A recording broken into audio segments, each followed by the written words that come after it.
W tym roku na konferencji gościmy wielu znanych i cenionych prelegentów. Tematy wystąpień związane są z najnowszymi standardami medycznymi, a różnorodność tematów pozwoli każdemu na znalezienie czegoś dla siebie. Warto podkreślić, że znaczną część konferencji zajmują warsztaty. Ten praktyczny element, co nas szalenie cieszy, również cieszy się ogromną popularnością. Prelegenci zgodnie z przewodnim hasłem tegorocznej edycji Razem do nowoczesności i jakości będą promować i zachęcać do dbania o jakość w różnych obszarach, zarówno na poziomie edukacji, jak i samego postępowania przedszpitalnego. Organizatorem wydarzenia jest Katedra i Zakład Ratownictwa Medycznego Akademii Śląskiej w Katowicach, Klinika Medycyny Ratunkowej Uniwersytetu Medycznego w Białymstoku oraz Zakład Ratownictwa Medycznego Warszawskiego Uniwersytetu Medycznego. Wielkie brawa. Patronat nad wydarzeniem objął minister zdrowia pan Adam Niedzielski, wojewoda kujawsko-pomorski pan Mikołaj Bogdanowicz, marszałek województwa kujawsko-pomorskiego pan Piotr Całbecki, konsultant krajowy w dziedzinie medycyny ratunkowej pan profesor Jerzy Robert Ładny oraz konsultant krajowy w dziedzinie chirurgii dziecięcej pan profesor Janusz Bohosiewicz. Sympozjum odbywa się także pod patronatem Lotniczego Pogotowia Ratunkowego, Narodowego Instytutu Kardiologii, Polskiego Towarzystwa Badania Bólu, Związku Pracodawców Ratownictwa Medycznego Samodzielnych Publicznych Zakładów Opieki Zdrowotnej. Witam serdecznie jeszcze raz wszystkich Państwa, ale także naszych szanownych gości. Witam serdecznie pana ministra, pana Waldemara Kraskę. Witam panią dyrektor Departamentu Bezpieczeństwa, panią dr Agnieszkę Tuderek-Kuletę. Witam konsultanta krajowego w dziedzinie medycyny ratunkowej, a zarazem przewodniczącego Komitetu Naukowego, pana profesora Jerzego Roberta Ładnego. Witam dyrektora Lotniczego Pogotowia Ratunkowego, a także przewodniczącego Komitetu Naukowego, pana profesora Roberta Gałązkowskiego. Witam pana Arkadiusza Kosowskiego, dyrektora Departamentu Służb Mundurowych w Narodowym Funduszu Zdrowia. I serdecznie witam pana przewodniczącego Komitetu Naukowego i Organizacyjnego, pana profesora Klaudiusza Nadolnego. A tak ważne wydarzenie nie mogłoby się odbyć bez naszych wspaniałych sponsorów. I tak głównym sponsorem tegorocznego sympozjum jest Berlin Chemie Menarini. Oklask. AstraZeneca. Fisher & Paykel Healthcare. Polfa Tarchomin. A złotymi sponsorami tegorocznej edycji sympozjum jest Lardal, Autoform, DGT, EIB, Interubezpieczenia, Kigrzel, Rescueline, RMB System, Krajowy Związek Zawodowy Pracodawców Ratownictwa Medycznego, Stryker, WAS oraz Niepubliczny Zakład Opieki Zdrowotnej Ratuj. Wielkie brawa. Partnerami tegorocznej konferencji jest Polskie Towarzystwo Pielęgniarstwa Ratunkowego, Polskie Towarzystwo Ratowników Medycznych, Nordisk Tryghed i Ogólnopolski Związek Zawodowy Ratowników Medycznych. Patronat medialny nad naszym wydarzeniem objął fanpage Ratownictwo Medyczne Łączy nas wspólna pasja, blog Paramedic Poland, Nordisk Tryghed, czasopismo Na Ratunek, serwis Ratownicy24, Ogólnopolski Przegląd Medyczny, serwis dla szpitali.pl, czasopismo Emergency Medical Service oraz Wiadomości Lekarskie. I bardzo proszę o zabranie głosu pana ministra, pana Waldemara Kraskę.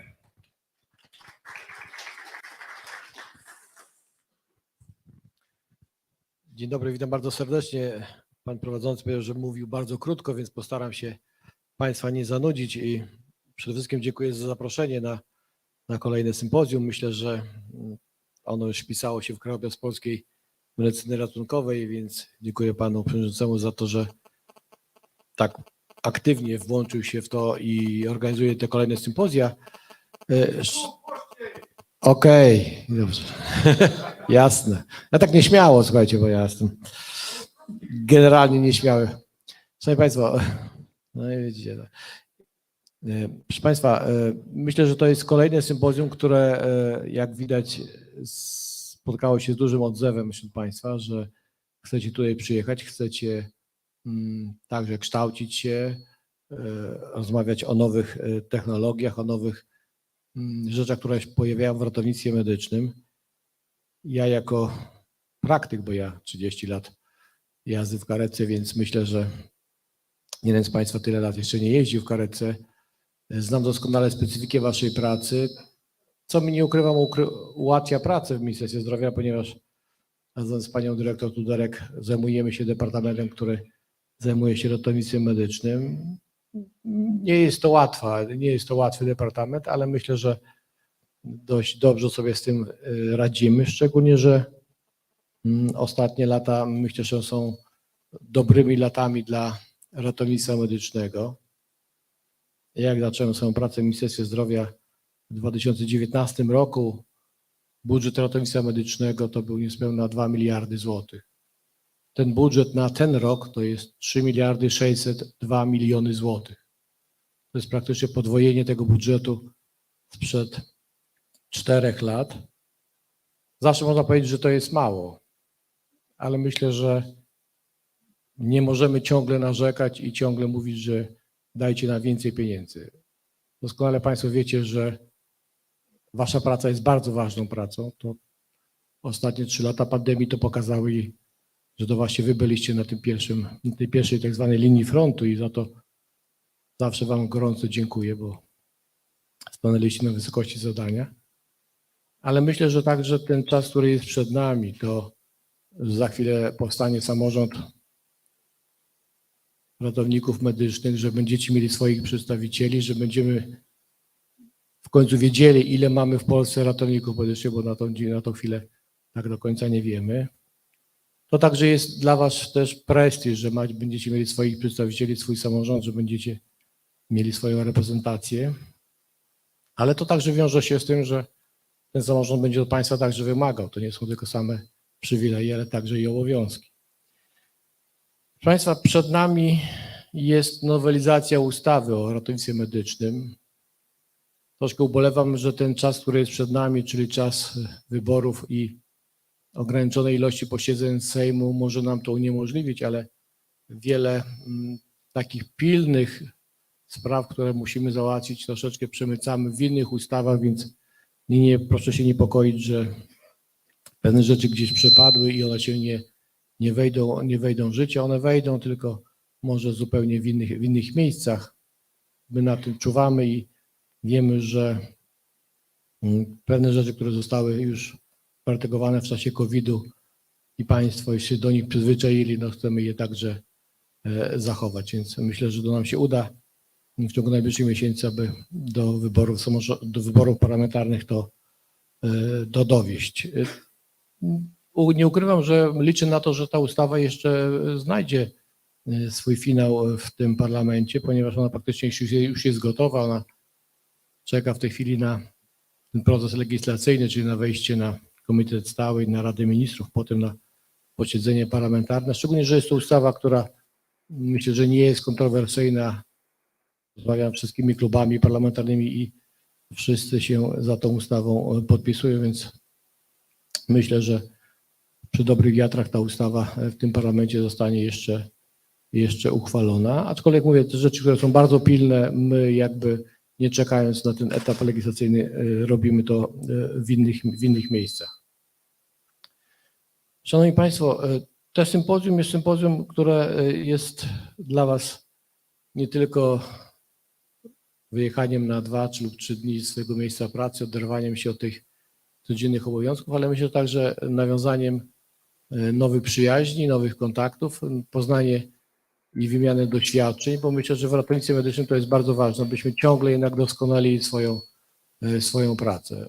Ja jestem lekarzem, ale gro pracowników to są oczywiście ratownicy medyczni i bardzo Was cenię za Wasz wysiłek, za Wasz trud, bo myślę, że jesteście przyszłością ratownictwa medycznego i na tym przyszłości będziemy opierali na system, prawdopodobnie nie na lekarzach, ale właśnie na ratownikach medycznych. To może Pan Profesor Ładny, konsultant krajowy, może z tym się nie będzie zgadzał, no ale pewnie wcześniej czy później do tego dojdziemy, prawda? Ale myślę, że doskonale wykształcona kadra, dobrze wyposażony ambulans, sprzęt najnowszej generacji. Myślę, że jest tą podstawą, którą powinniśmy zabiegać. Ja zresztą jestem pełnomocnikiem rządu do spraw ratownictwa medycznego.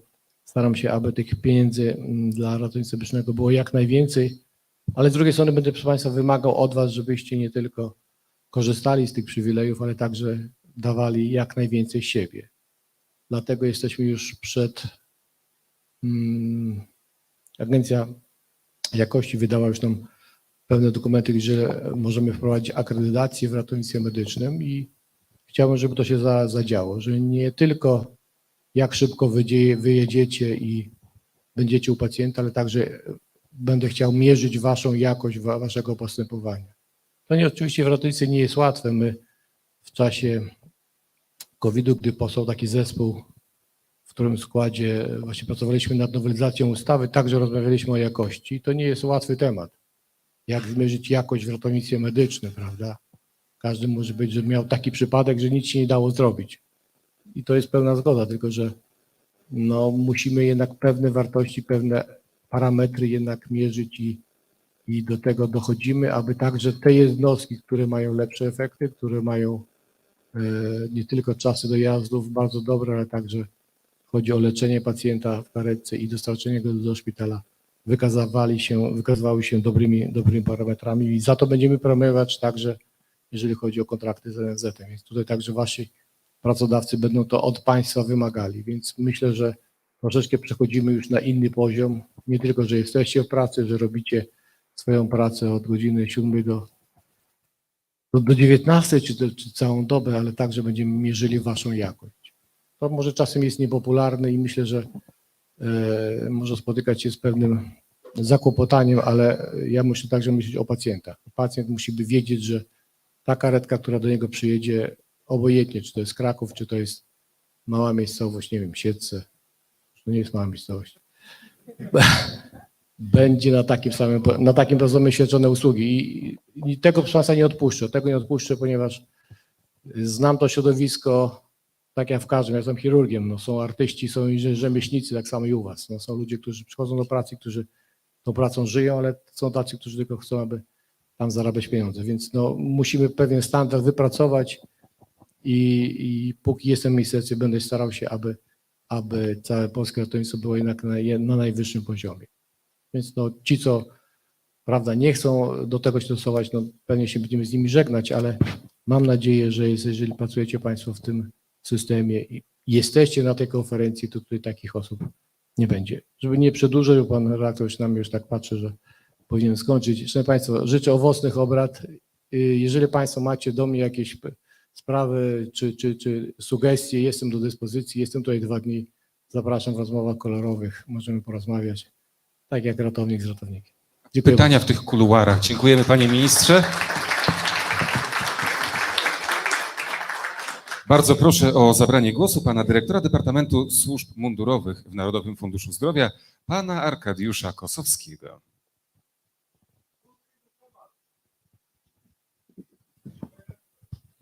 Dzień dobry, witam panie, witam panów.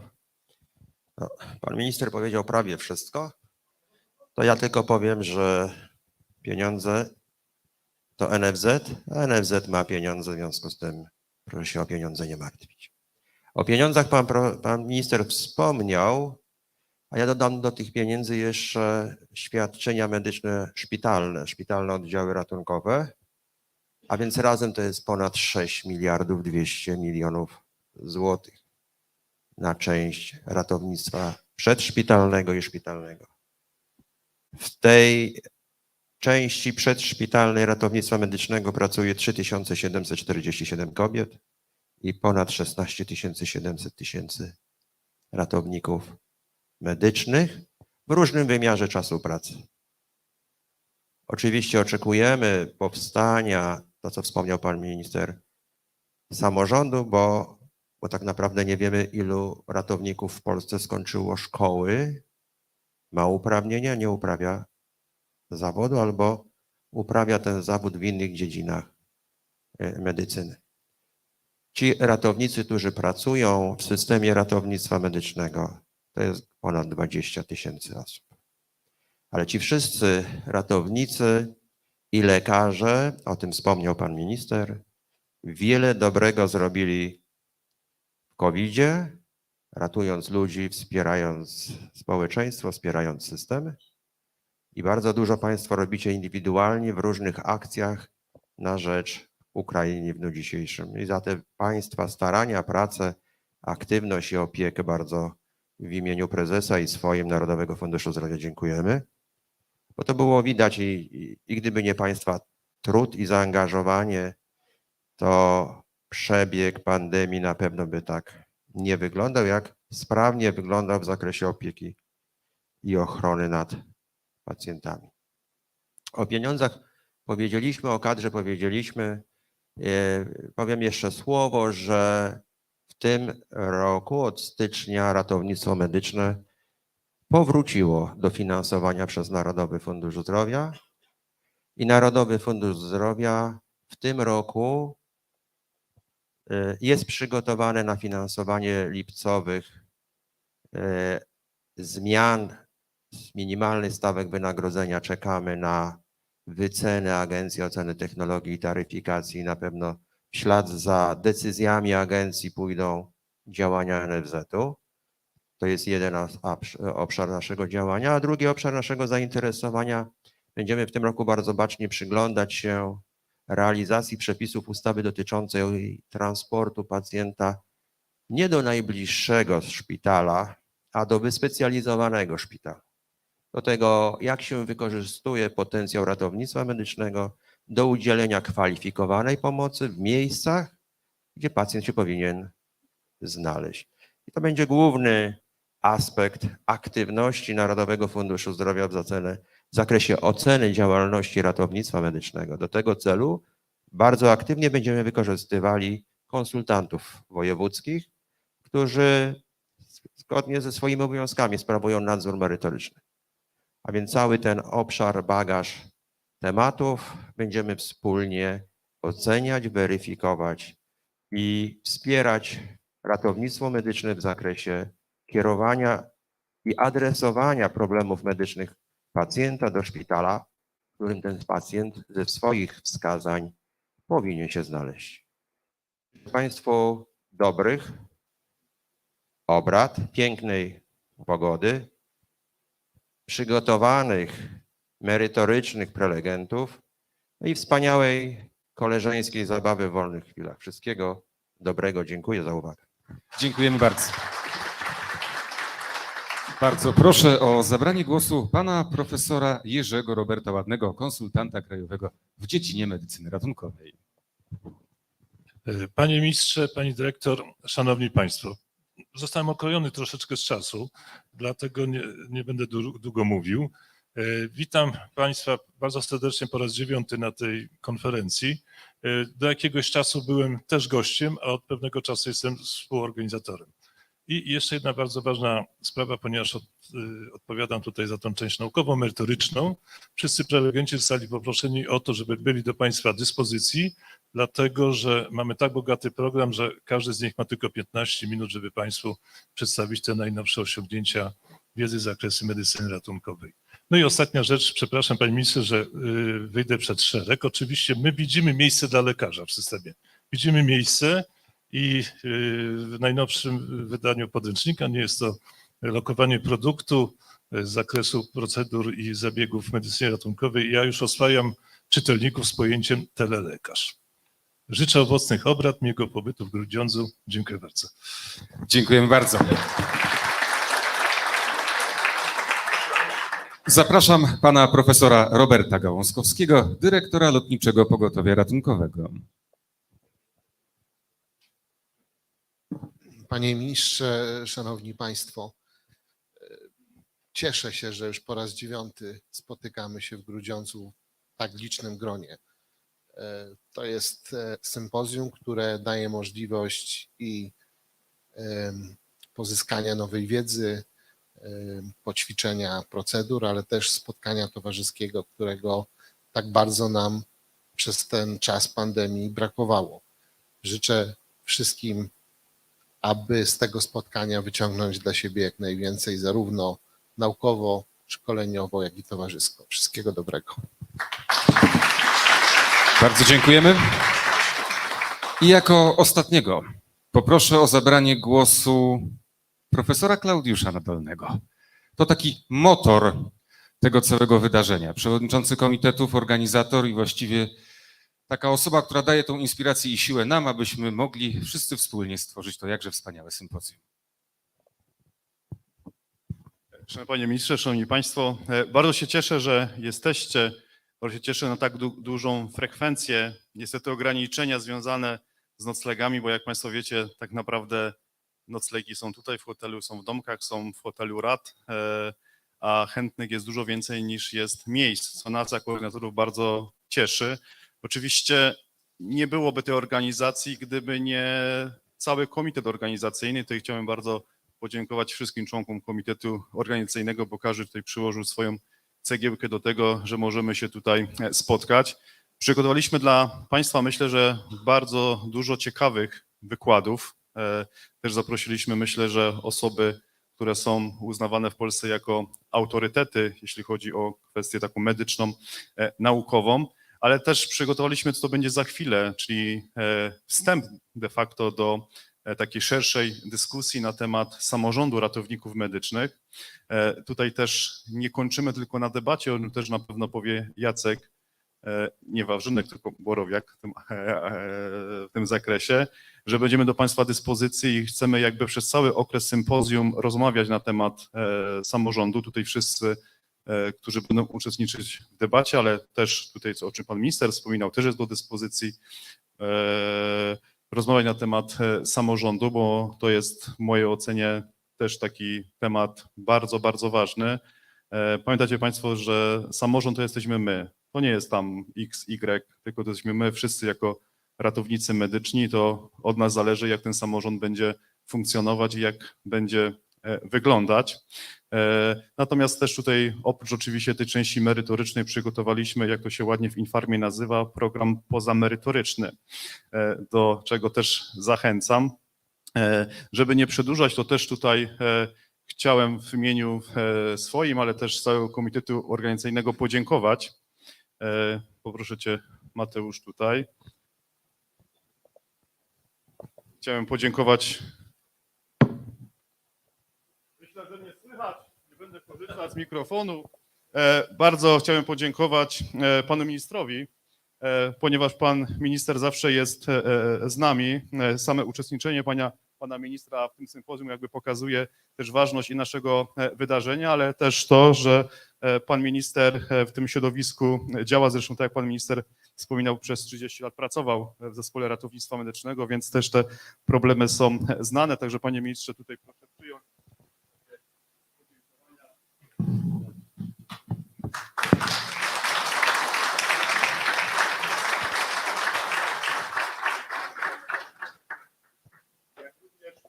Podziękować osobom, które też bardzo przyczyniają się do organizacji. To są dwie osoby. To jest pan profesor Jerzy Robert Ładny.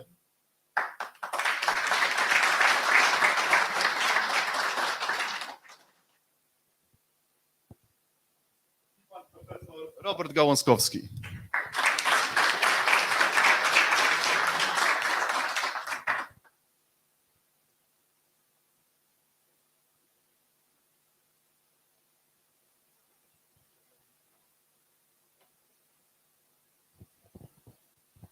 Z panem profesorem Ładnym podziękować panu profesorowi za tą inspirację, za tą wytrwałość.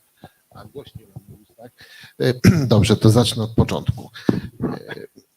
No tak to jest, że w zespole jest zawsze taki członek, który jest motorem napędowym. I przyznam szczerze, że Klaudiusz w imieniu swoim i pana profesora Ładnego dziękujemy ci za to, że ciężko pracujesz na to, żeby te wydarzenia cyklicznie były realizowane. Nas mobilizujesz do pracy też nad jakością naukową tego wydarzenia, ale jesteś tak naprawdę głównym motorem napędowym tego wydarzenia wraz ze swoimi współpracownikami. Też za to chcemy bardzo serdecznie podziękować.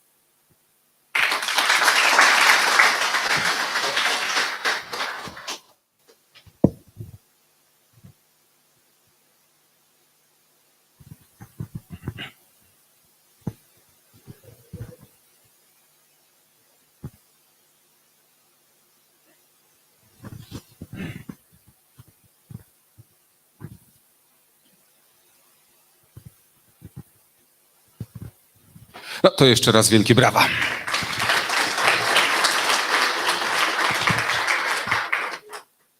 Szanowni Państwo, przed jakże oczekiwaną debatą, a przepraszam, tego nie było tutaj w programie, ale panie ministrze, oczywiście oddaję mikrofon.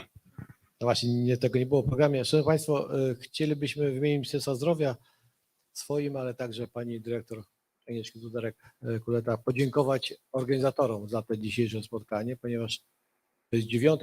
sympozjum, ale myślę, że ten duży nakład pracy, jaki organizatorzy w to robią i jaki dają Wam przekaz, my myślę, że po to przyjechaliście tutaj, aby jednak swoje wiadomości pogłębić, żeby to się także przekładało na jakość dla pacjentów, którym będziecie służyć. Dlatego chciałbym podziękować i przekazać te pisemne podziękowania przede wszystkim panu profesorowi Klaudiuszowi Nadolnemu.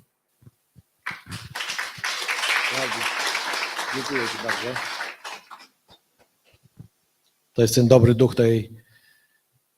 tej imprezy. Także panu profesorowi Jerzemu Robertowi Ładnemu, który zawsze tutaj jest tym profesorem, który prowadzi to wszystko. Dziękuję panie profesorze. Poprosiłbym pana profesora Roberta Gałązkowskiego, który jako lotnik bardzo mi oczywiście pomaga i ja muszę państwu powiedzieć, że jest osoba bardzo zadaniowa. Jak trzeba coś zrobić o 12 w nocy, to robi, a nawet i o 4. Robert, dziękuję Ci za to.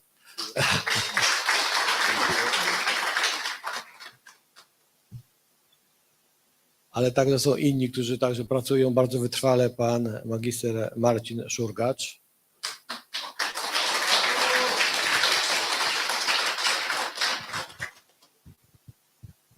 Dziękuję.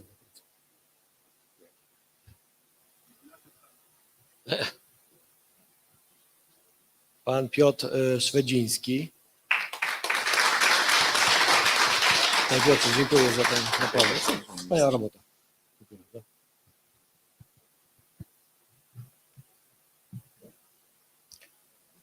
Zapraszam panią Magdalenę Kucap.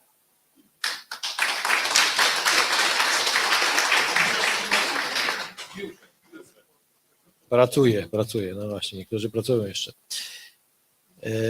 Pan Michał Kucap.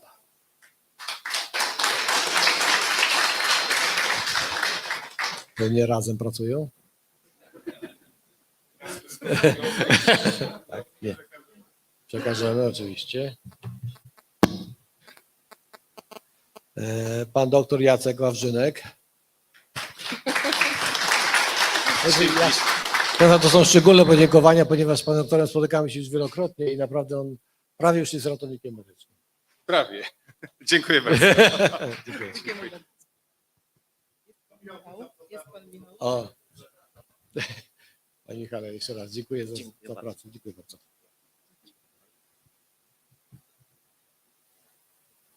I pan doktor Daniel Celiński.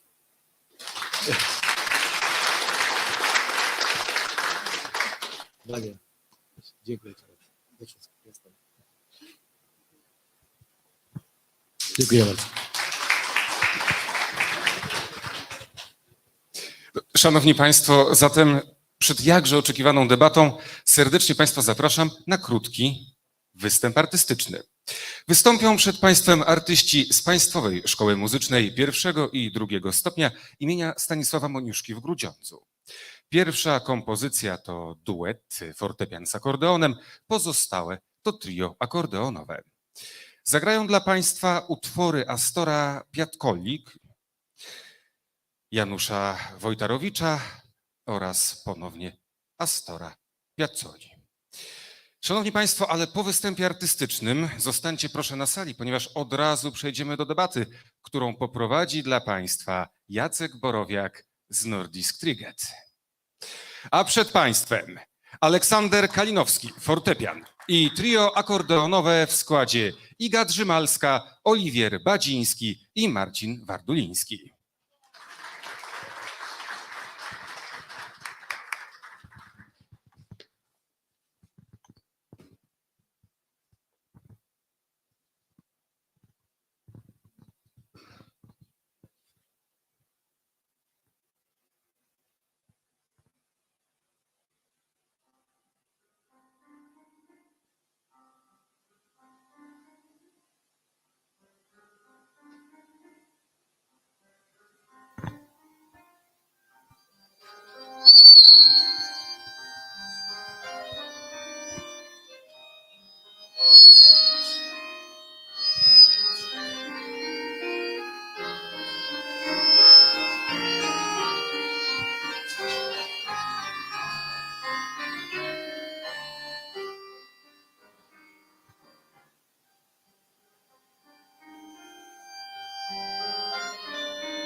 Bo oni są...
Aleksander Kalinowski, fortepian i trio akordeonowe w składzie Iga Drzymalska, Oliwier Badziński i Marcin Warduliński. Jeszcze raz wielkie brawa. To artyści z Państwowej Szkoły Muzycznej pierwszego i drugiego stopnia imienia Stanisława Moniuszki w Grudziądzu. A ja powoli serdecznie zapraszam na kolejną część, na debatę. Debatę dla Państwa poprowadzi Jacek Borowiak. Nordisk Cricket. Uczyłem się tego północy, jak to dobrze wymówić. Jacek jest oczywiście ratownikiem medycznym przez kilka lat w polskim systemie, ale aktualnie Szpital Uniwersytecki w Oslo. Jacku, no przekazuję Ci ten mikrofon, aczkolwiek trudno mi się z nim rozstać dzisiaj. Wiesz, ciebie to tak kojarzymy z tym głosem pięknym, pięknego sympozjum, ale obiecuję deptać tobie po piętach. Żebyś się nie czuł taki jedyny i rewelacyjny ze swoim błękitnym głosem. Drodzy Państwo, wypełniając tę lukę dla panów techników, zarezerwujemy 2-3 minuty do tego, żebyśmy byli przygotowani do komfortowej rozmowy. Ja nazywam się Jacek Borowiak, jak już wspomniał mój drogi kolega, również Jacek. Prowadzę taki projekt od 3 lat, nazywa się NT Live. I dzisiaj na zaproszenie pana profesora, całego zespołu organizacyjnego przygotowaliśmy dla Państwa debatę. Taka debata, która będzie mówiła o jakości. Porozmawiamy z naszymi gośćmi, którzy są dzisiaj z nami, troszeczkę w innej formie, kanapowo, żeby trochę tak luźniej, żeby może rzeczywiście przekonać się, czym tak naprawdę jest jakość, komu powinno zależeć na tym, żebyśmy o jakości rozmawiali. Czy to Ministerstwu Zdrowia, panie ministrze, czy to pracownikom, czy to wszystkim osobom, które tworzą nasz system PRM-u. Żebyśmy tylko nie mówili o budowaniu, ale żebyśmy realnie to robili. Jakie są zadania, jakie są możliwości, jakie są narzędzia do tego, żeby je wykorzystywać. Żyjemy teraz w taki obecny czas mamy bardzo intensywny. I to z powodu tego, co się dzieje na wschodzie, i to tego, co się dzieje, jeśli chodzi o samorząd, i to wszystko, co się dzieje, będzie działo za kilka miesięcy w naszym kraju. Mówimy tutaj o samorządach, mówimy tu o państwie, ale pamiętajmy, że to my budujemy system, a nie system buduje nas. Więc jeżeli nam wszystkim, drodzy Państwo, będzie zależało na jakości, będziemy o to dbać, że każdy z nas nawzajem będzie mówił, nie, tak nie można, trzeba zrobić inaczej, to jest szansa, że wejdziemy w kolejny rok 2024 na bardzo wysokim poziomie. Drodzy Państwo, formułę przyjęliśmy dosyć prostą. Zaprosimy za chwilkę naszych gości na tę kanapę. Później, jeżeli będą pojawiały się pytania, postaramy się wrzucić je tak na warsztat od razu, a jeżeli nie, powstał pomysł, żeby zaprosić Państwa do pokoju debatowego, gdzie będziecie mogli dyskutować. Ja będę moderował rozmowę, wy będziecie zadawać pytania naszym gościom. Jeżeli będzie taka opcja, czy chęć, czy potrzeba zrobić to anonimowo, proszę podejść, zanotuję pytanie i zadam te kwestie. Chcielibyśmy uniknąć sytuacji rozproszonej odpowiedzialności za przekaz, bardziej rzetelne, merytoryczne rozmawianie. Pracuję od 10 lat w systemie norweskim, tam jestem paramedykiem. Zaczynałem od najniższego stopnia w piramidzie. Jestem nieco wyżej, ale na każdym etapie mówi się o jakości. Drodzy Państwo, zapraszam na scenę naszych gości. Będę z wszystkich w tym momencie wymieniał. Mam nadzieję, że nikogo nie pominę. Będę posługiwał się moimi notatkami, proszę wybaczyć, ale no tak to jest, żeby to było zrobione porządnie. Drodzy Państwo, przedstawiciel Polskiego Towarzystwa Ratowników Medycznych, pan doktor nauk o zdrowiu Jarosław Madowicz. Zapraszam na scenę. Myślę, że brawa, to jest tak optymalnie, co możemy przekazać. Przedstawiciel Krajowego Związku Zawodowego Pracowników Ratownictwa Medycznego, pan Roman Badach-Rogowski. Panie Romanie, zapraszam tutaj do nas. Można się od razu rozsiąść. Jest z nami również przedstawiciel Związku Zawodowego NSZ Solidarność, Kacper Mazurkiewicz, który był już gościem NT Live w którymś tam odcinku, nie pamiętam. Witam Ciebie, drogi Kacprze. System Państwowego Ratownictwa Medycznego nie składa się tylko z zespołów wyjazdowych, nie składa się tylko z SOR-u i tego z sił wsparcia LPR-u. Dzisiaj jest z nami pan profesor Gałązkowski, ale są też z nami pracodawcy i pracodawców dzisiaj będzie reprezentował pan profesor Akademii Śląskiej, doktor habilitowany Klaudiusz Nadolny. Panie profesorze, uprzejmie zapraszam na naszą kanapę.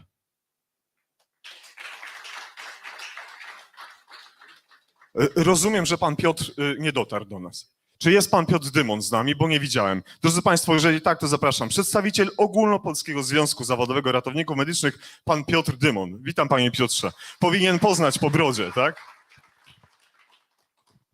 Moje uszanowanie. Usiądźcie sobie, panowie, właśnie w ten sposób. Ja trochę zejdę ze sceny.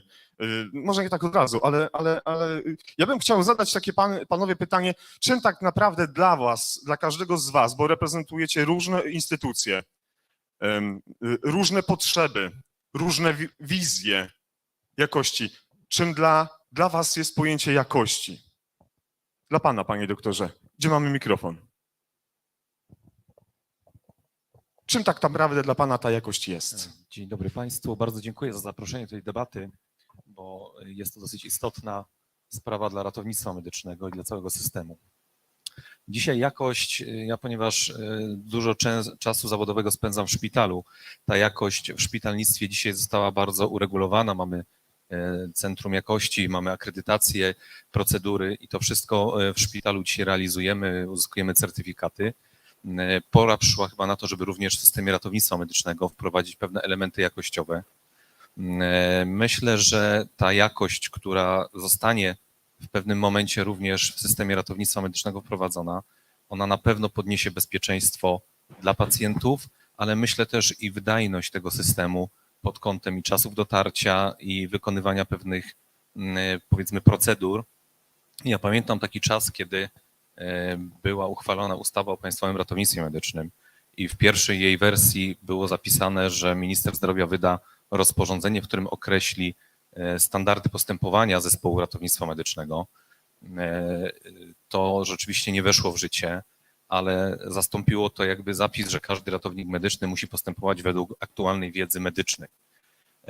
Oczywiście nie we wszystkim jesteśmy w stanie napisać standard, ale standard do postępowania podstawowego, do zakresu pewnych zachowań jesteśmy w stanie opracować i myślę, że już dzisiaj mamy na tyle doświadczenia, że ten system ratownictwa medycznego przez tyle lat wypracował pewne i sposoby postępowania, ale z drugiej strony widzi swoje niedoskonałości i myślę, że to jest czas, żeby się nad tym pochylić i tutaj zacząć w tym przedmiocie działać. Uprzejmie panu dziękuję. A panów kolejnych, którzy będą odpowiadać na to stosunkowo proste pytanie, proszę, żeby panowie wstali, bo mamy informację z naszej reżyserki. Jest z nami dzisiaj Łukasz Wierzba, który realizuje ten przekaz, żeby był pan lepiej widoczny. O jakości mówmy tak, żebyśmy byli dobrze widoczni i słyszani. Na początek chciałbym jedno małe sprostowanie do słów pana prowadzącego, Proszę uprzejmie. ponieważ ratownicy medyczni nie są paramedykami. Jeszcze raz, przepraszam bardzo. Ratownicy medyczni nie są paramedykami. To jest zawód medyczny, czyli są medykami. Dobrze, ma pan To rację. Ująłem to w kontekście swojej osoby, aniżeli w kontekście ratowników medycznych No bo mówimy pracujących. tutaj o samorządzie zawodowym ratowników medycznych, czyli medyków. Oczywiście, To uprzejmie też- panu dziękuję. To pierwsza sprawa, no i to też jest kwestia jakości wypowiedzi. Jeżeli chodzi o jakość, ja broń Boże nie chciałbym, żeby było często tak, jak bywa, ze względu na niestosowanie pewnych ustalonych procedur, że jest jakość bez słowa ci, bez litery ci na końcu. Musi być jakość, a nie jakość, bo jakość to było, a jakość ma być. Na pewno kontrola, powiedzmy kontrola, szerokie słowo, ale pewna doza kontroli nad wykonywaniem pewnych procedur medycznych jest konieczna.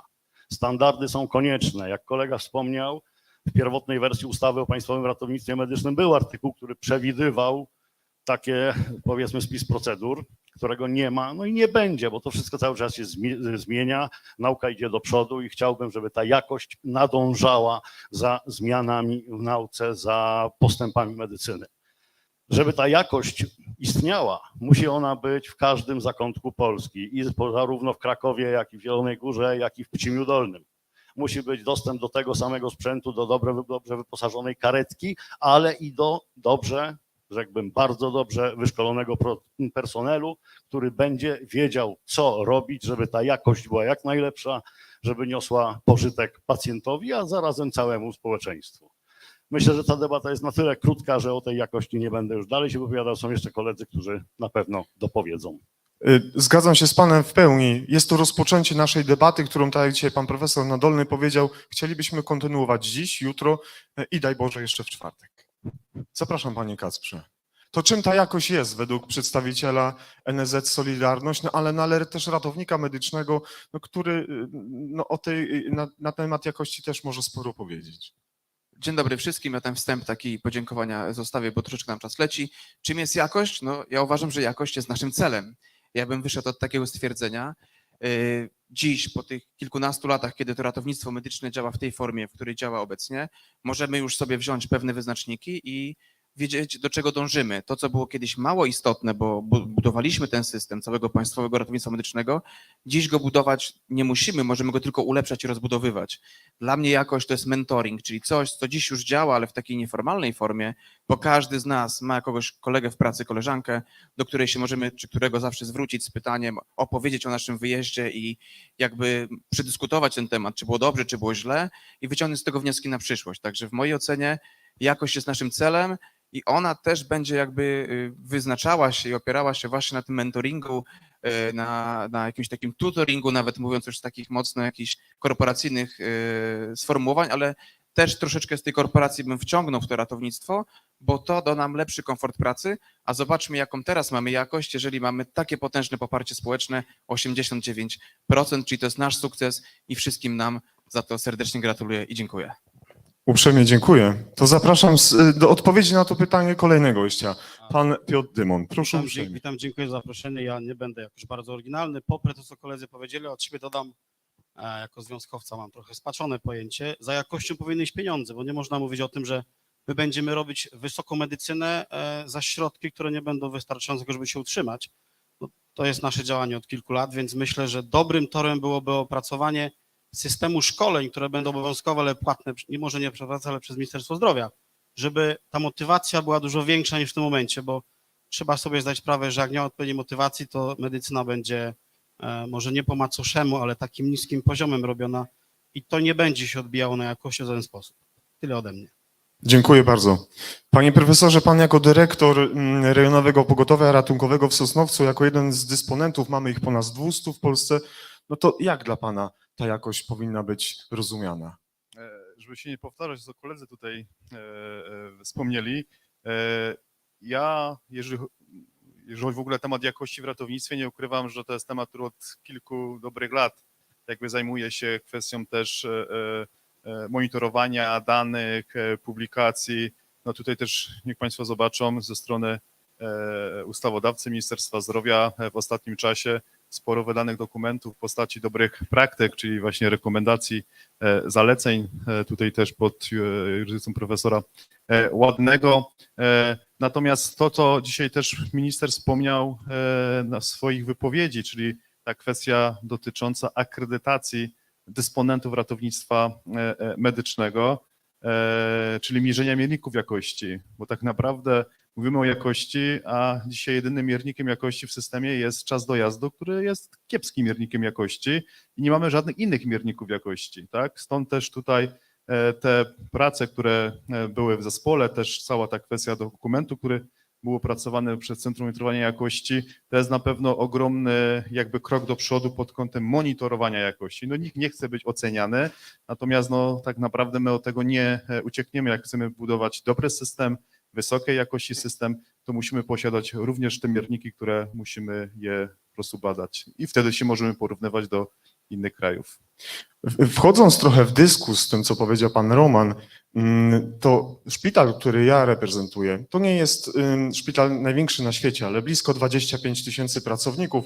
Klinika, w której pracuję, ma około 800 osób, to jest 18 stacji ZRM-ów. I tamten podział, między innymi jak paramedyk czy ratownik medyczny z i bez licencją, jest również spowodowany koniecznością budowania jakości, bo nie jest powiedziane, że każdy ratownik medyczny pracujący w ZRM-ie powinien mieć dokładnie takie same kompetencje, bo właśnie dbając o to, ja mam tytuł paramedyka, kiedy jadę na wypadek, jadę na zdarzenie, na moim pagonie jest napisane paramedyk i osoba, która przyjeżdża z innej stacji do pomocy wie, że w moim zakresie kompetencji jest to i to, bo jak już przyjedzie ratownik medyczny bez licencji medycznej, bez leków, bez tych wszystkich procedur, dzisiaj były warsztaty z RSI, to oni wiedzą wszyscy, że od niego nie możemy wymagać tego. Więc jakby odbijając to troszeczkę w pańskim kierunku, że właśnie dbamy o jakość, to jest mój komentarz. Drodzy panowie, ja sobie taką notatkę sporządziłem. Dokładnie 33 lata temu mieliśmy wolne wybory w Polsce, 4 czerwca. Teraz dzieje się bardzo dużo, jeśli chodzi o wybory do samorządu, do tego wszystkiego, co tak naprawdę chcielibyśmy od nas samych, to, co byśmy my sami chcieli wypracować. Ja tylko może przytoczę takie aspekty. Prawo wykonywania zawodu, indywidualna praktyka ratownika medycznego, urlopy szkoleniowe, te takie zapewnione, które są dla nas obowiązkiem do kształcenia ustawicznego, ale tego też wymaganego zgodnie z zapisem w książeczce doskonalenia zawodowego. Mówimy o szkoleniach specjalizacyjnych, o kursach kwalifikacyjnych, mówimy o wprowadzaniu rejestru ratowników medycznych, odpowiedzialności zawodowej ratownika medycznego, zasady etyki zawodowej, wprowadzania studiów magisterskich i ostatnio bardzo mocno opisywane w mediach, nie tylko takich naszych ratowniczych, ale medycznych, kwestie usankcjonowania stwierdzenia zgonu u pacjentów w tak zwanej pomocy przedszpitalnej. Który z panów, waszych punktów, jest dla was najważniejszy. Każdy z was prowadzi inną trochę politykę działania. Każdy z was organizuje się w innych strukturach i każdy z was dba o jakość, bo o tym wszyscy mówicie, ale wykorzystujecie inne narzędzia. Dla każdego z panów wybierzcie sobie po jednym waszym takim koniku, który będziecie chcieli pielęgnować w tych wolnych wyborach samorządu ratowników medycznych. Ja przede wszystkim chciałem podziękować za to, że w ogóle ta ustawa została uchwalona. Tutaj trzeba rzeczywiście oddać to, że udało się obecnie tę ustawę uchwalić, czy w grudniu ją uchwalić i ona zaczyna wchodzić w życie. Natomiast jest kilka rzeczy bardzo istotnych. Wybierzmy jedną. Czy dla mnie to etyka wykonywania zawodu? Proszę Ona uprzejmie. jest dosyć istotna, bo my dzisiaj doświadczamy tego, że jako Towarzystwo Ratowników Medycznych do nas się zwracają osoby z zewnątrz, kiedy widzą, jak ratownicy działają nieetycznie. My z tym nic nie możemy oczywiście zrobić. To w żaden Proszę wyżej sposób nie mikrofon jest- troszeczkę. W żaden sposób nie jesteśmy w stanie wyciągnąć konsekwencji, porozmawiać z tą osobą, chyba że jest naszym członkiem. Natomiast to jest rzecz, która w mojej ocenie wymaga naprawdę uregulowania. My wykonujemy, czy udzielamy świadczeń medycznych. Pacjent ma prawo oczekiwać od nas pewnego zachowania. Różnie z tym bywa. Nie mamy kodeksu etyki ratownika medycznego.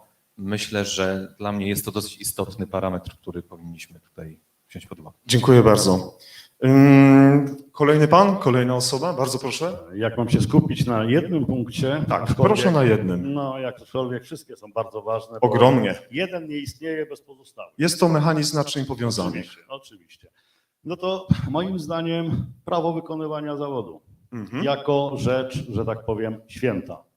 Ponieważ w tej chwili, ze względu na to, że do tej pory jeszcze nie mamy swojego samorządu, nie jesteśmy policzalni. Ilu nas w ogóle wykształcono, ilu ma, powiedzmy, w tej chwili styczność z zawodem albo w ogóle z jakąkolwiek szeroko pojętą medycyną.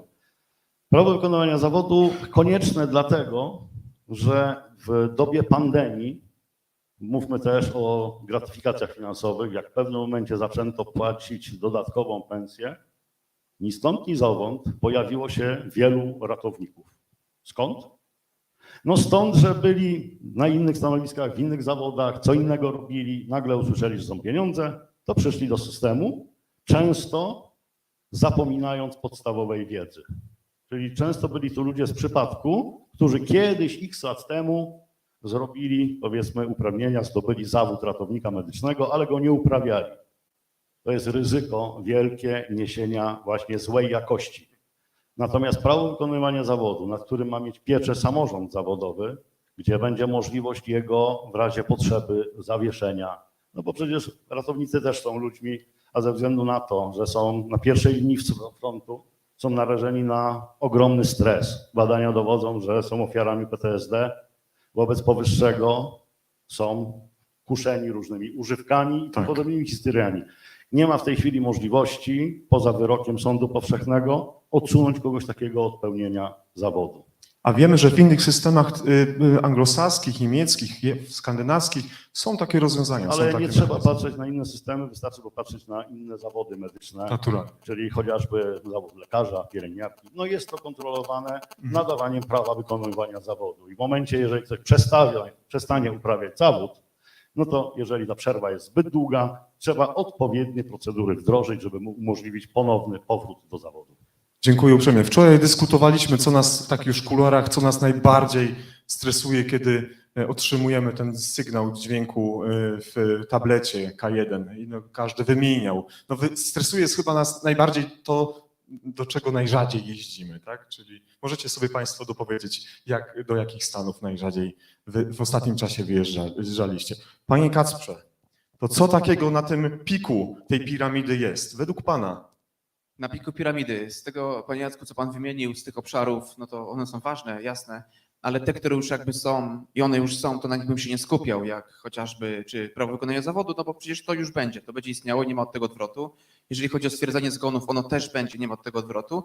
Ja zaś bym się skupił na tym, co może być, czyli ja bym z tych obszarów wymienionych, tam urlop szkoleniowy to już mamy, on za chwileczkę zacznie obowiązywać, będziemy z niego nie korzystać właśnie podczas takich sympozjów. Ja bym się skupił na indywidualnych praktykach ratownika medycznego, dlatego że no dziś mamy utrudnione możliwości jakby wykonywania naszego zawodu poza systemem czy poza podmiotem leczniczym. Myślę, że na tej sali są osoby, które próbowały zakładać podmiot leczniczy, być może założyły, ale doskonale wiedzą, jak trudne jest to i niestety, ale my, te podmioty lecznicze troszeczkę tak naciągamy, tak? No bo my jako dysponent ZRM się często zapisujemy, z tego co wiem, ratownicy medyczni, ale doskonale wiemy, że żadnym dysponentem ZRM nie jesteśmy, bo trzeba było mieć przynajmniej 51% udziałów, znaczy spółka Skarbu Państwa albo gdzieś tam państwo musiało mieć w tym udziały. Więc dziś ja bym dążył do tego, żebyśmy mogli w ramach prywaty, brzydko mówiąc kolokwialnie, pójść i zrobić zastrzyk naszej sąsiadce. Ja będę cały czas to podnosił, dlatego że jest zapotrzebowanie na takie usługi. Tam nawet już nieodpłatnie, ale często byśmy chcieli zrobić coś dobrego dla sąsiadów, a niestety nie możemy tego zrobić legalnie. No i ponosimy ogromne ryzyko, jednak narażając się na to. Mamy dziesiątki obstaw, których robimy nielegalnie. Pamiętajmy, że dokumentację medyczną z podmiotu leczniczego przechowuje się przez 20 lat, prawda? Więc te indywidualne praktyki ratownika medycznego na wzór, czy to lekarzy, czy pielęgniarek, czy fizjoterapeutów, otworzyłyby nam kolejne ścieżki, a jestem przekonany, że wcale nas to nie odessa z systemu do prywatnego sektora, a jednak będzie możliwością rozwoju i właśnie pojawia się konkurencyjność, a konkurencyjność to jakość.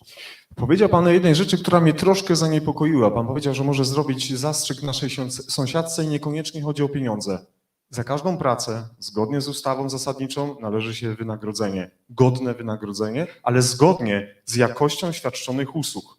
Znowu wrócę do tego, co powiedziałem na początku, to nie tylko nam powinno zależeć na jakości, nie tylko dysponentom, ale także Ministerstwu Zdrowia, które powinno na nas cisnąć, że tak, chcemy tyle, ale musimy dawać od siebie tyle.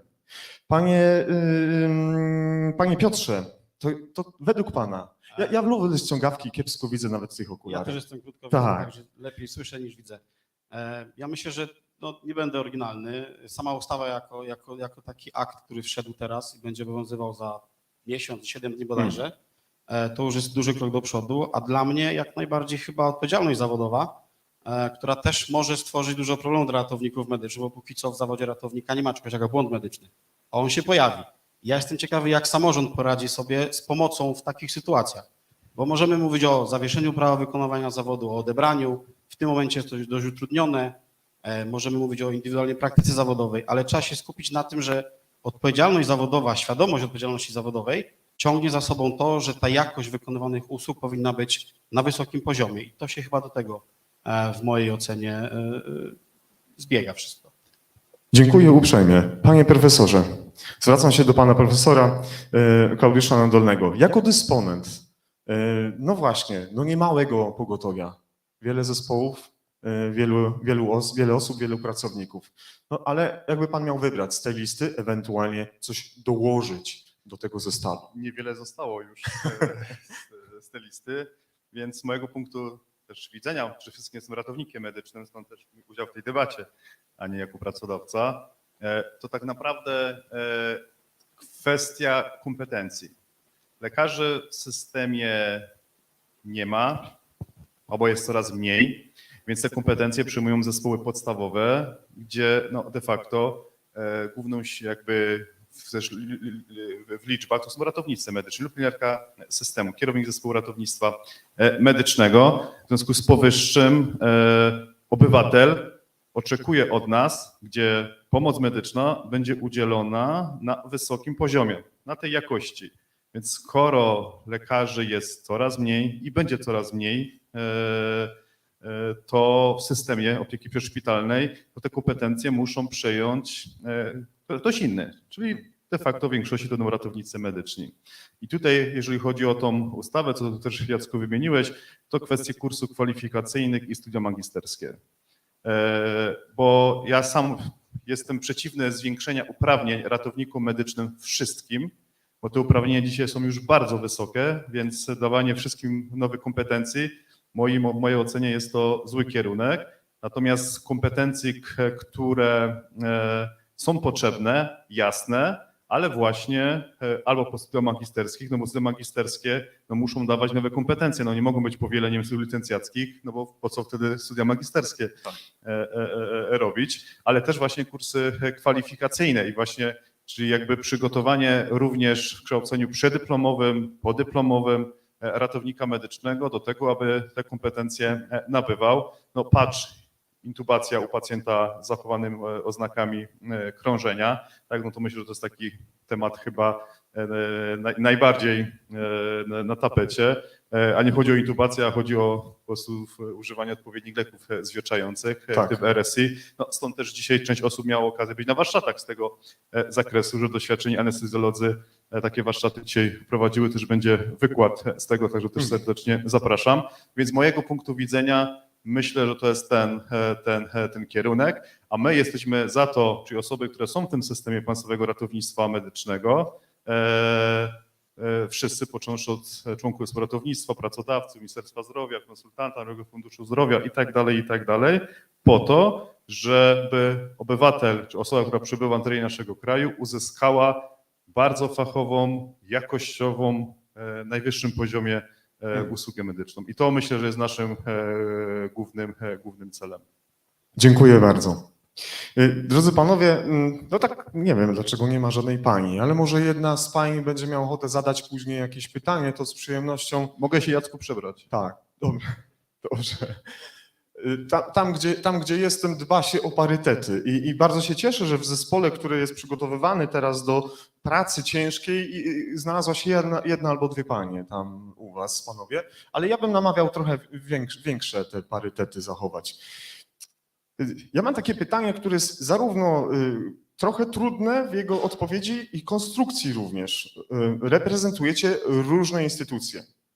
Im więcej instytucji, im więcej skomplikowanych struktur, im więcej zależności administracyjno-związkowych, tym trudniej się funkcjonuje. A jeszcze jak macie między sobą współpracować, to dopiero wyjdzie kogiel-mogiel.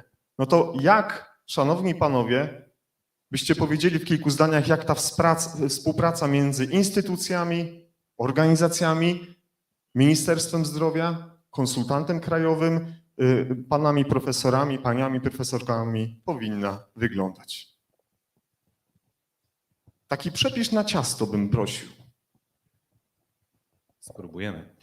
Ja powiem przede wszystkim, że krytykować zawsze jest łatwo, natomiast zrobić coś konstruktywnego to już jest troszeczkę ciężej. Myślę, że wiele organizacji włączyło się w ten proces tworzenia ustawy i jakby tworzenia za chwilę samorządu. Jeśli mamy się kłócić od samego początku, to nie ma sensu. Ja stawiam jakby na uczciwość między partnerami rozmowy, zespołu, który będzie cokolwiek próbował wypracować, ale z drugiej strony również na merytorykę. Drodzy Państwo, tworzenie samorządu to będzie przynajmniej w pierwszej kadencji bardzo trudna praca. Tam trzeba mieć na pewno doświadczenie w zakresie legislacji, w zakresie tworzenia aktów, tych wewnętrznych aktów nawet prawnych, nie mówię już tej legislacji takiej ustawowej, ale no, tworzenie samorządu to jest również tworzenie różnych dokumentów, tworzenie spisu jakby też ratowników medycznych. Stąd mówię, merytoryczna współpraca, my możemy się różnić swoimi poglądami, ale jeśli zdecydowaliśmy się na jakąś pracę, kwestia oczywiście tam doboru tych osób, to można też się tam zastanowić, natomiast jeśli zdecydowaliśmy się, jeśli zadeklarowaliśmy swoją osobę do tego, żeby współpracować, to trzeba współpracować, bo inaczej to po prostu nie ma sensu. A czy dopuszcza pan do siebie taką myśl, że będziecie w stanie ponosić pewną taką moralną odpowiedzialność za ewentualne jakieś porażki? Zakładacie sobie taką sytuację, że powiecie, coś się nie udało, nawet słowo przepraszam, nie wyszło, ale bierzemy to na klatę i idziemy dalej. Czy raczej niekoniecznie? Czy powiem tak, ja nie biorę pod uwagę tego, że coś nie wyjdzie. Okej, optymista i Powiem, bardzo że- dobrze. Tak, powiem, że jeździliśmy, zaangażowaliśmy się czasowo i nawet finansowo w tworzeniu całego tego procesu legislacyjnego ustawy. Braliśmy na różnych etapach tej ustawy udział jakby w tych pracach. Myślę, że jesteśmy do tego przygotowani. Myślę, że mamy wiele osób, które mają doświadczenie. To już pan I z mówił, tego ale czy doświadczenia- jesteście w stanie powiedzieć w momencie jednak jakieś porażki, słowo takie normalne, bo z którego wynika bardzo No nie, wiele? no to jest ludzka rzecz oczywiście. Okej. Kiedy trzeba przeprosić, to się przeprasza. To jakby nie ma dwóch zdań. Dobrze, dziękuję uprzejmie. Panie Romanie, a jak pan widzi, albo może ten przepis na ciasto, jakikolwiek, może być dobry sernik, albo dzisiaj Karpatka, cudowna, w pańskiej ocenie byłby idealny do tej współpracy między instytucjami, organizacjami, ministerstwem, organem takim doradczym, jakim jest konsultant krajowy, wojewódzcy i tak dalej? To znaczy do tej pory wychodził nam bardzo często zakalec, a to z prostej przyczyny, a mianowicie takiej, że nie rolą związków zawodowych jest ustalanie merytoryki zawodu i tym podobnych historii. To nie rola związku zawodowego, żeby ustalał, jakie leki ratownik medyczny ma podawać, jakie czynności wykonywać. Od tego właśnie powinno być merytoryczne ciało, którym ma być samorząd. A czy my wiemy w ogóle jako środowisko, od czego państwa organizacja tak naprawdę jest? Powiedzmy inaczej, z braku samorządu związki zawodowe plus niedawno powstałe różne stowarzyszenia ratowników biorą udział we wszelkich pracach rządu, Sejmu i wszelkich innych pracach, które dotyczą danego tematu.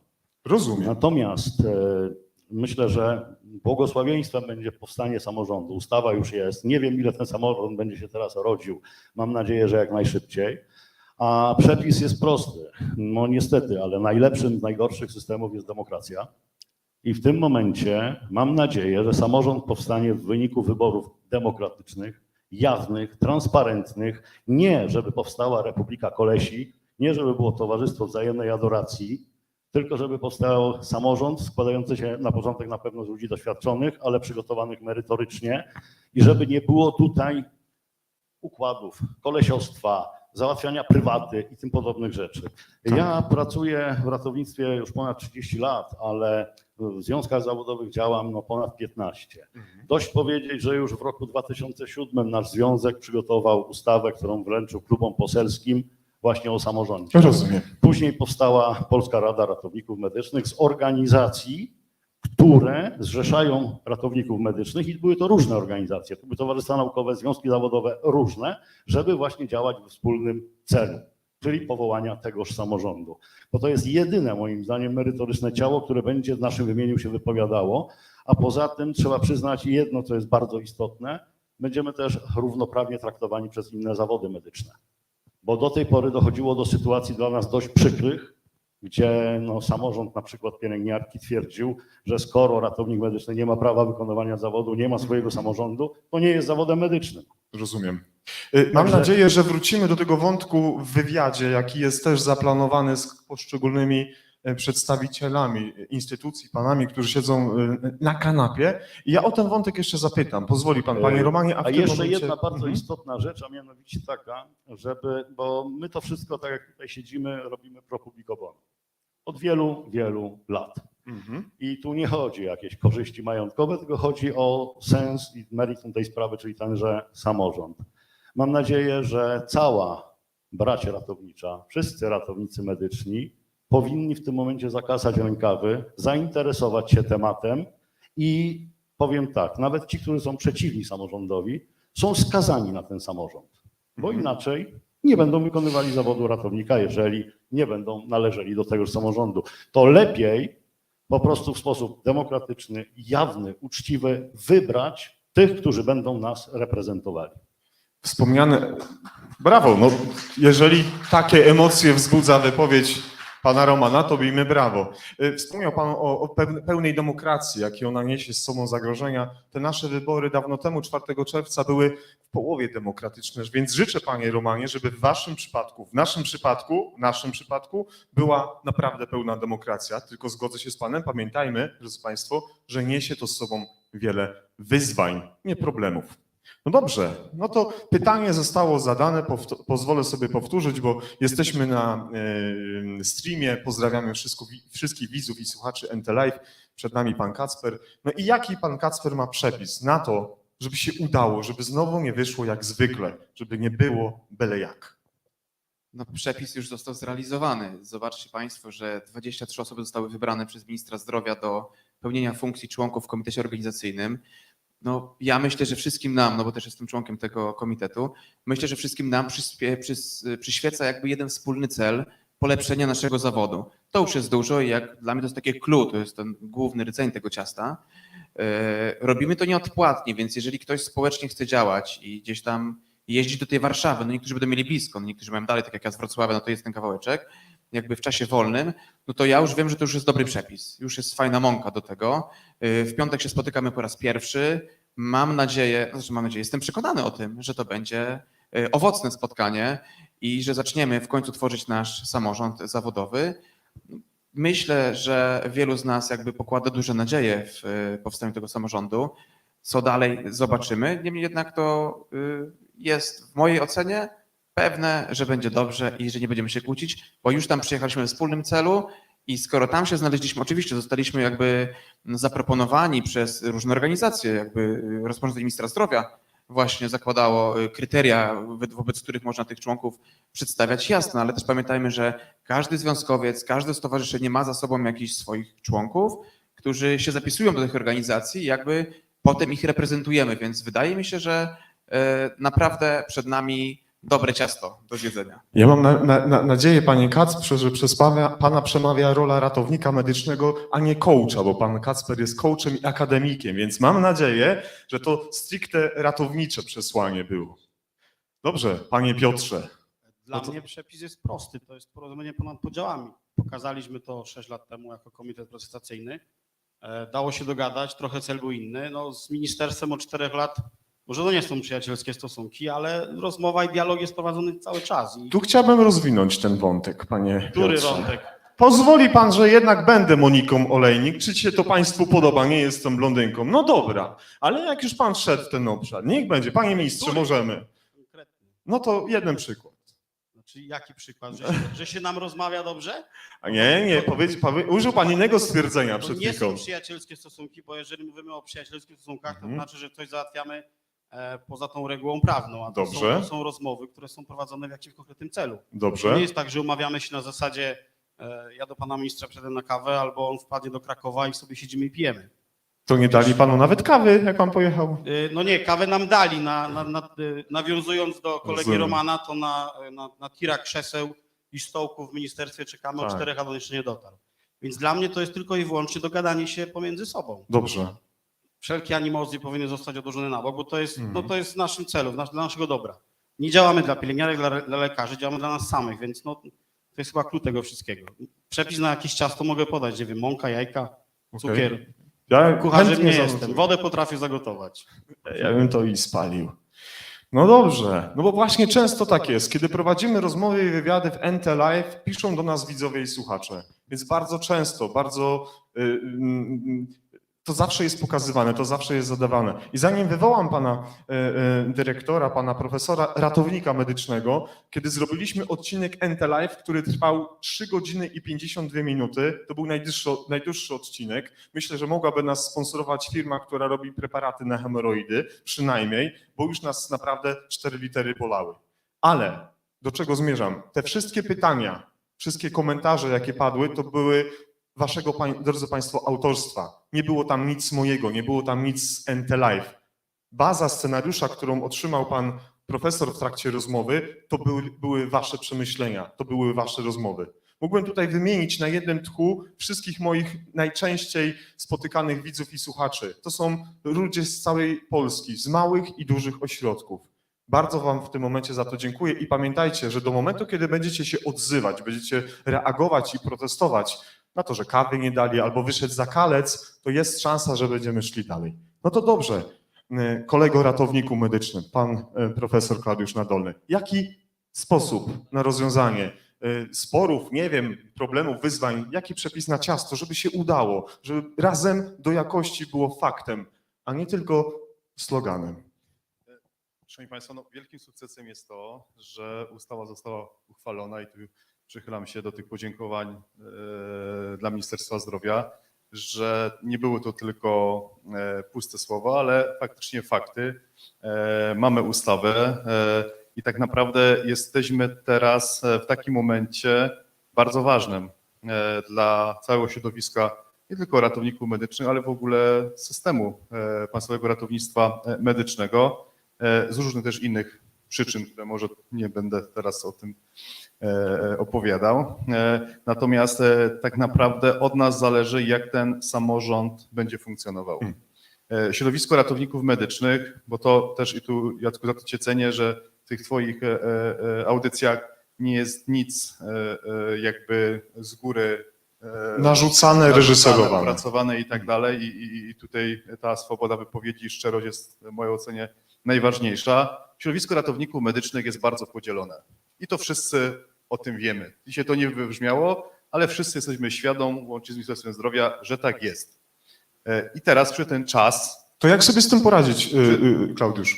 przyjdzie ten właśnie czas, gdzie, to zresztą o czym to już było mówione, Roman chyba to wspominał, żeby, że tak powiem, to co było w przeszłości, nie tyle co zapomnieć, ale odłożyć i wszystkie ręce na pokład i mamy zbudować samorząd, który będzie dobrze funkcjonował. I dla mnie nie ma żadnego znaczenia, czy w komitecie organizacyjnym jest X albo Y, Nowak czy Kowalski, czy szefem samorządu będzie Nowak czy Kowalski. Dla mnie nie ma znaczenia, bo to nie jest kwestia jakiegoś prywatnego folwarku, to jest przedstawiciel naszej grupy zawodowej. I to jest bardzo ważne i od nas zależy to, jak to będzie wyglądać. Dlatego też bardzo liczę na to i tak też się mogę zwrócić do wszystkich członków komitetu organizacyjnego, żeby właśnie jakby nie patrzyli na interes swój, organizacji swojej, która jest w tym komitecie, tylko patrzyli na interes całego środowiska, na interes wszystkich ratowników medycznych. I to bym sobie życzył jako też ratownik medyczny.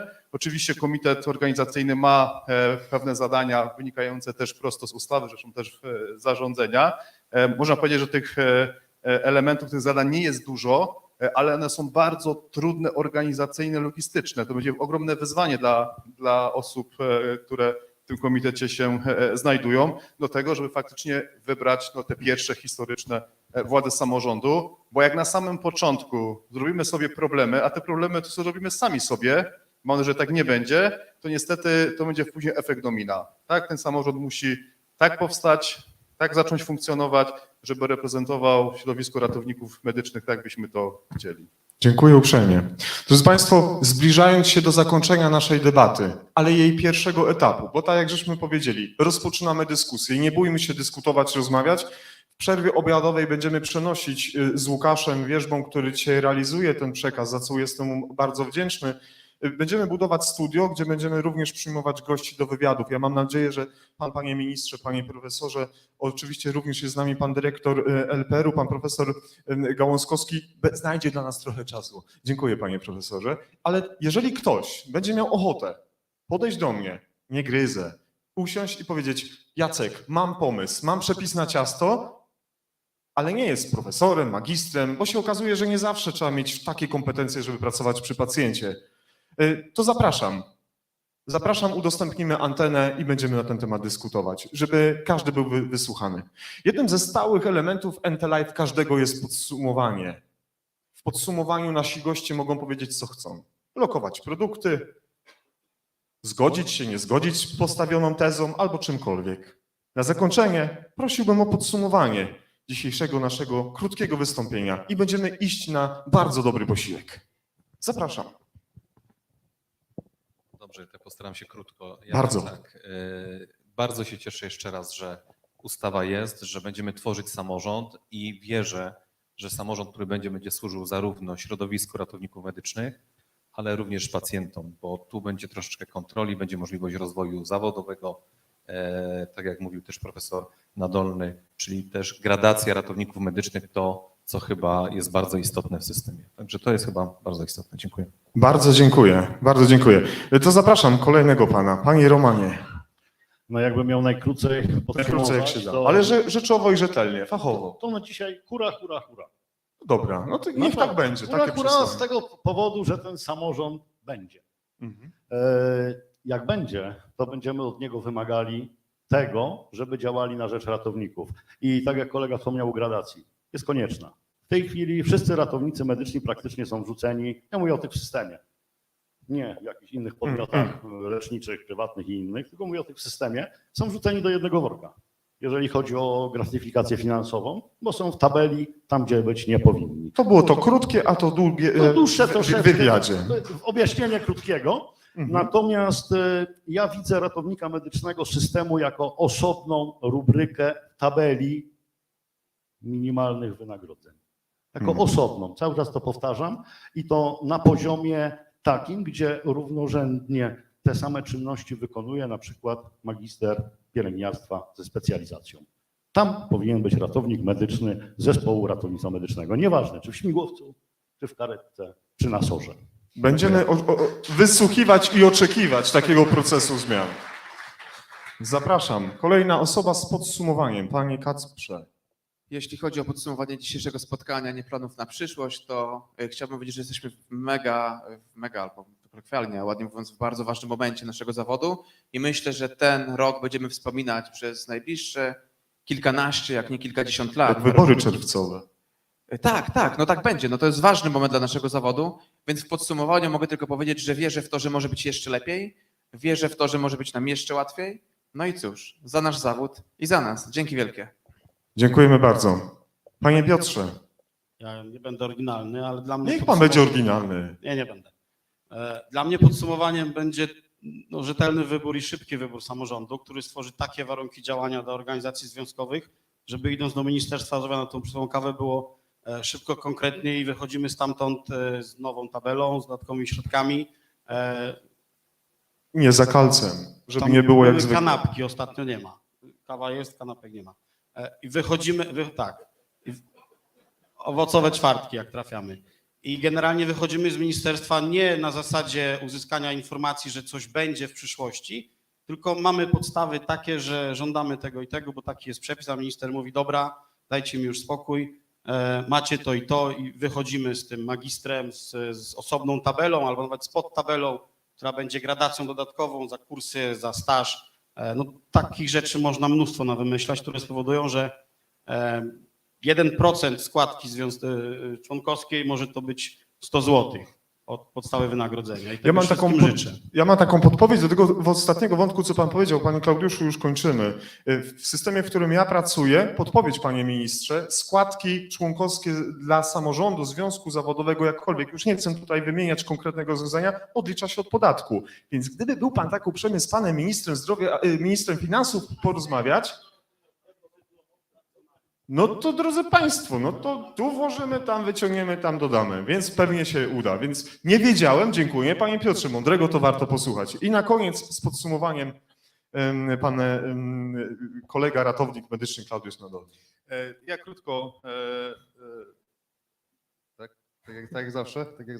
Nie no.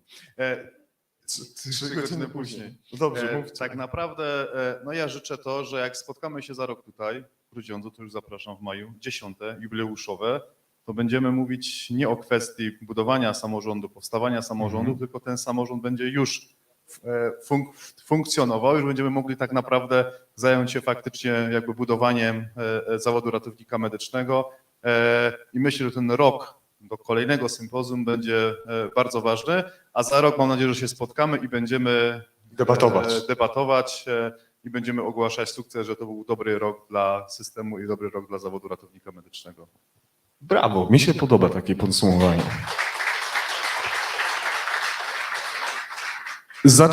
Zaczęliśmy z dużą obsługą, mamy już niewielką. Nadrobiliśmy prawie jak jakiś TGV.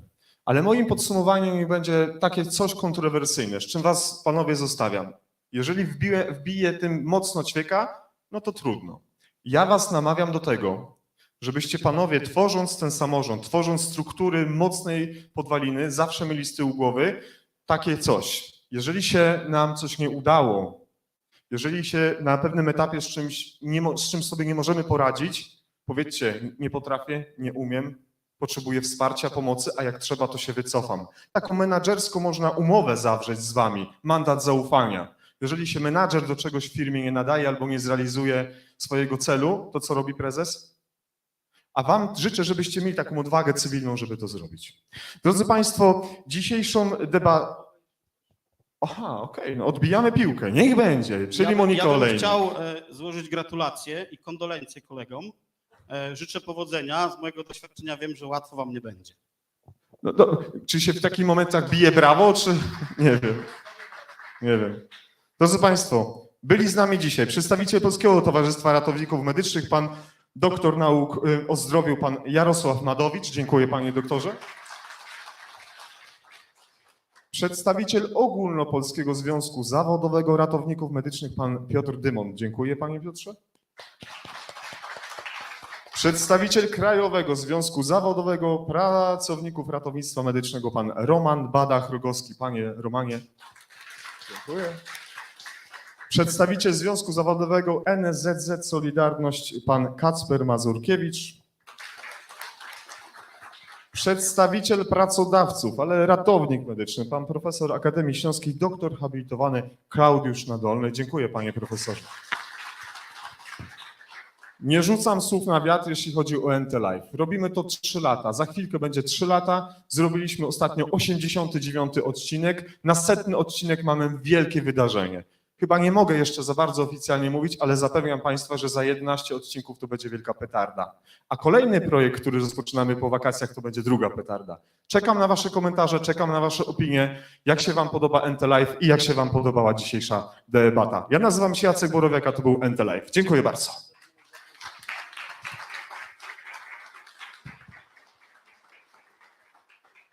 Szanowni Państwo, zapraszam teraz na obiad o godzinie 15. Zapraszam.